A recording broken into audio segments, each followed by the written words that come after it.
There's a lot of scientific literature available today that links emotional stress to inflammation. So when we look at our patient, yes, we can look at the physiology and at the anatomy and how it has changed and the pathology and understand the chemical processes. But I think it would behoove us if we would look at the patient in a more comprehensive picture. Don't only zone in, but zoom out.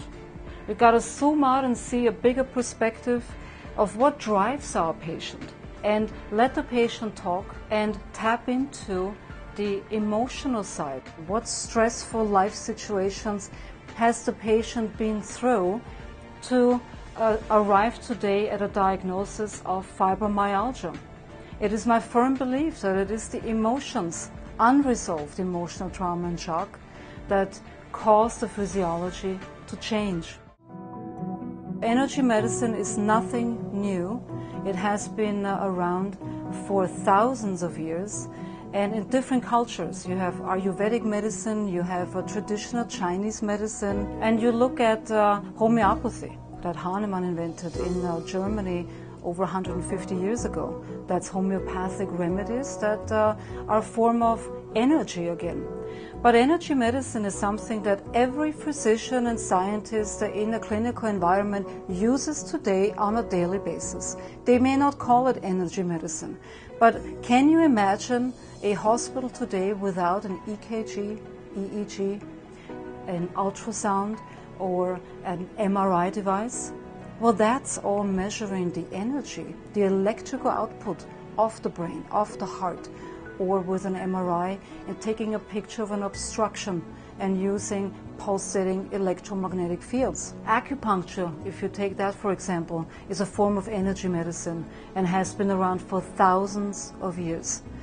And acupuncture uses a grid, the grid of the meridians, and the meridians are energy pathways.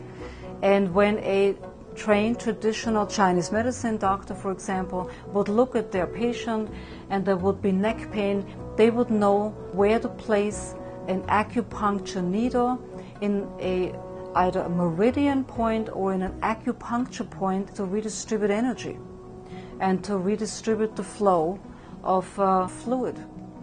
Now, when we take of a more modern approach, which is the Ondomet system, Ondomet takes the body off the grid.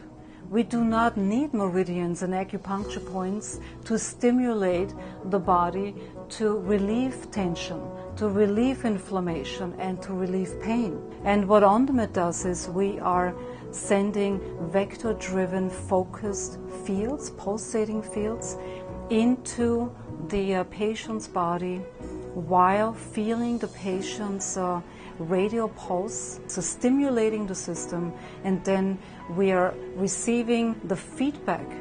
We can get to the underlying reason of why the pain is there and stimulate the dysfunctional side responsible for the pain. It is an intelligent system that helps us to get a different perspective of the patient, to find dysfunctional tissue areas that maybe areas of infection, of inflammation, scar tissue, emotional trauma or shock that is unresolved and still residing on a cellular basis in form of a memory.